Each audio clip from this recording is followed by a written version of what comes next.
एक नगर में एक जुलाहा रहता था।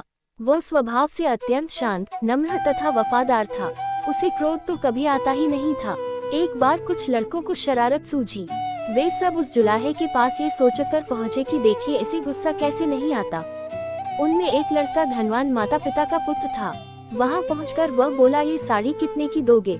जुलाहे ने कहा 10 रुपए की। तब लड़के ने उसे चिढ़ाने के उद्देश्य से साड़ी के 2 टुकड़े कर दिए और एक टुकड़ा हाथ में लेकर बोला, मुझे पूरी साड़ी नहीं चाहिए, आधी चाहिए। इसका क्या दाम लोगे? जुलाहे ने बड़ी शांति से कहा 5 रुपए। लड़के ने उस टुकड़े के भी 2 भाग किए और दाम पूछा। जुलाहा अब भी शांत, उसने बताया 2.5 रुपए। लड़का इसी प्रकार साड़ी के टुकड़े करता गया।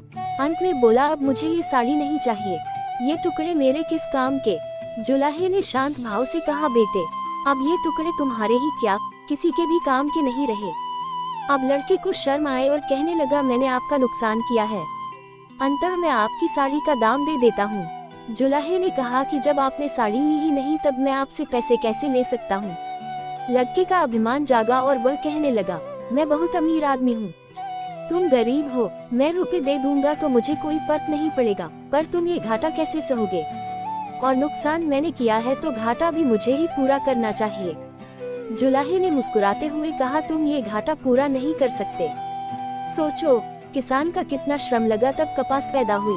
फिर मेरी स्त्री ने अपनी मेहनत से उस कपास को बुना और सूत काता। फिर मैंने उसे रंगा और बुना। इतनी मेहनत तभी सफल हो जब इसे कोई पहनता, इससे लाभ उठाता, इसका उपयोग करता। पर तुमने उसके टुकड़े टुकड़े कर डाले।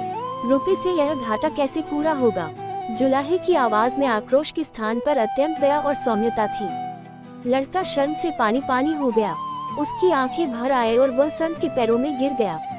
जुलाहे ने बड़े प्यार से उसे उठाकर उसकी पीठ पर हाथ फिराते हुए कहा, बेटा यदि मैं तुम्हारे रुपए ले लेता तो है उसमें मेरा काम चल जाता, पर तुम्हारी जिंदगी का वही हाल होता जो उस साड़ी का हुआ। कोई भी उससे लाभ नहीं होता। साड़ी एक गई, मैं दूसरी बना दूंगा, पर तुम्हारी जिंदगी एक बार अहंकार में नष्ट हो गई तो दूसरी कहां से लाओगे तुम? तुम्हारा पश्चाताप ही मेरे लिए बहुत कीमती है। संत की ऊंची सोच ने लड़के का जीवन बदल दिया। ये संत कोई और नहीं बल्कि कबीर दास जी थे।